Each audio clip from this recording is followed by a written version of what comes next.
Alleluia, Alleluia, Alleluia.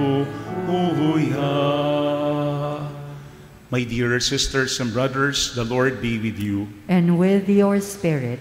A reading from the Holy Gospel according to Luke. Glory to you, O Lord.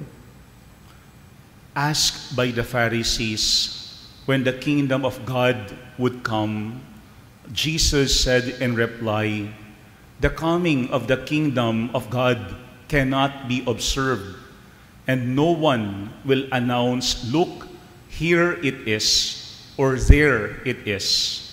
For behold, the kingdom of God is among you."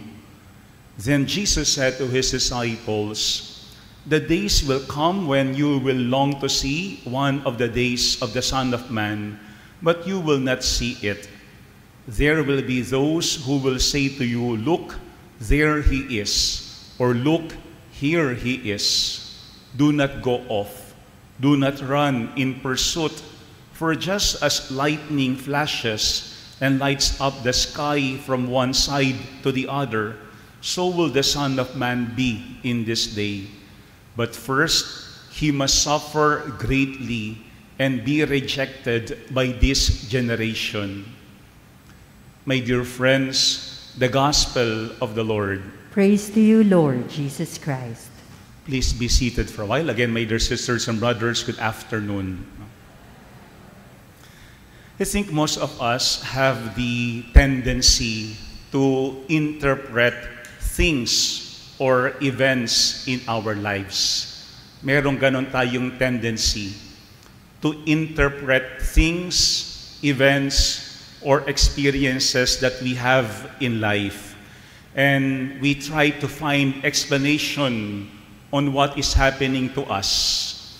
But if we notice yung ating tendency to interpret things or events in our lives, most of the time, they are very much connected to what we expect or would want to see.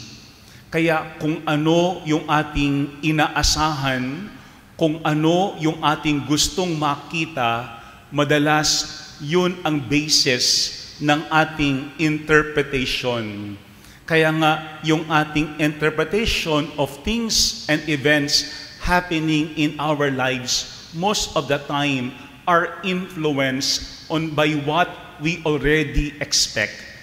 Kung ano yung ating inaasahan, ito yung ating gustong makita at binibigyan ng paliwanag. And that is what we had seen also into this gospel, wherein the Pharisees were simply asking Jesus when the kingdom of God would come. Gusto nilang sabihin agad-agad ni Jesus, kailan ba talaga mangyayari yung pagdating ng kaharian ng Panginoon? But even that question, meron na silang speculation, meron na silang expectation on what the response of Jesus should be. Kasi ang kanilang iniisip ay sa lugar na ito, sa panahong ito, sa pagkakataong ito, at sa paraang ito, magpapakita ang paghahari ng Panginoon. That's why in our gospel, Jesus made it clear that the kingdom of God would come not based on what they expect, and at the same time, not based on how they want to see it. Kaya nga ang sabi diyan ni Jesus, the coming of the kingdom of God cannot be observed, and no one will announce, "Look, here it is," or "there it is." No? Kasi madalas yan ang pag-iisip ng mga Hudyo nung panahon ni Jesus. Nandiyan ang kaharian ng Diyos. Dito darating ang paghahari ng Diyos. Sa panahong ito, darating ang Panginoon. Pero look at what Jesus had said to them. He said, "For behold, the kingdom of God is among you." The kingdom of God is among you. Why? Because when Jesus came, pinakita niya sa atin what the kingdom of God is all about. Ano ba talaga yung paghahari ng Diyos? Na hindi lang niyang isang event, hindi lang niya ang isang lugar, Kasi sa pagdating ni Jesus, ano kanyang pinakita sa atin? That where Jesus is, we could experience the kingdom of God.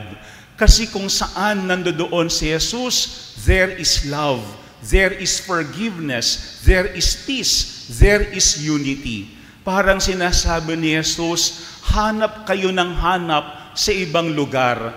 Pero ang problema, hindi nyo ko makita bilang simula ng paghahari ng Diyos. Ito yung ang paalaala sa atin. We cannot put God in a box. Hindi tayo pwedeng sabihin ng Panginoon, dito ka lang pwedeng magpakita. Panginoon, sa lugar lang yaan, ikaw pwedeng magsalita. Because when Jesus came, He wants us to remain open. At ang gusto ni Jesus that we become more sensitive on the presence of God's kingdom wherever He is. Kaya nga kung saan nandoon, hindi lang si Jesus, but even His own disciples, dun din nating pwedeng maramdaman ang paghahari ng Panginoong Diyos. And that is also what we had seen in our first reading. Kung inyo pong narinig yung ating first reading, we've heard the letter of Paul to Philemon, his friend, about Onesimus. Who is Onesimus? Si Onesimus used to be a slave of Philemon. Pero ang problema kay Onesimus, kanyang ninakawan si Philemon. That's why si Onesimus has to flee. No, umalis siya. Siya'y takot na takot kay Philemon. Pero merong magandang experience si Paul kay Onesimus. That's why in our first reading, Paul was endorsing Onesimus to his friend Philemon. At ano ang kanyang sinasabi kay Philemon? Parang sinasabi siya ni St. Paul, baguhin mo ang iyong tingin kay Onesimus. Don't only see him as a slave. No, kasi maaaring ang tingin ni Philemon kay Onesimus is a slave who had robbed him, a dishonest slave. Pero ano ang sinasabi dyan ni si Paul kay Philemon? Look at Onesimus not as a slave, but as a brother. Kasi kapag ang tingin mo kay Onesimus ay kapatid, marami kang pwedeng makitang maganda sa kanya. Marami kang pwedeng iparamdam sa kanya na maganda rin. Kuro yan ang hamon sa atin, no? Kasi may mga pakakataon, we have to remain open. We have to become more sensitive on how God would appear to us in our everyday experiences. Maybe not based on what we expect. Because looking at our readings, anong sinasabi siya ng Panginoon sa atin? That God could manifest Himself to us in different ways. Baka hindi sa paraan na gusto natin. Baka hindi sa panahon na inaasahan natin. Baka rin hindi sa pagkakataon na gusto natin. That's why when we look at our readings, Jesus is inviting us to remain open. So that as we remain open, we could also experience the presence of God's kingdom wherever we are. Alam po niyo, merong isang santa, a Carmelite mystic by the name of Saint Elizabeth of the Holy Trinity. Ang sabi niya, it seems to me that I have found my heaven on earth because heaven is you, my God, and you are in my soul, you in me, and I in you. Maganda yung last part na yun. Because heaven is you, my God, and you are in my soul, you in me, and I in you. Kasi kapag wala sa atin ang Panginoon, mahihirapan nating maramdaman ang kanyang paghahari. Kapag wala sa ating buhay ang Panginoon, mahihirapan din nating maiparamdam ang kanyang paghahari sa ating kapwa. We cannot say that we are following Jesus if we are not instruments of love, peace, forgiveness, and unity to other people. Tingin ko ito yung hamon ng ating readings for today. Instead of waiting and speculating on God's coming, what is more important is to make the presence of God's kingdom felt wherever we are. Huwag natin hanapin ang paghahari ng Diyos. Iparamdam natin ang kanyang paghahari kung saan man tayo nandoroon. And it can only happen when we become the presence of God to one another. Amen.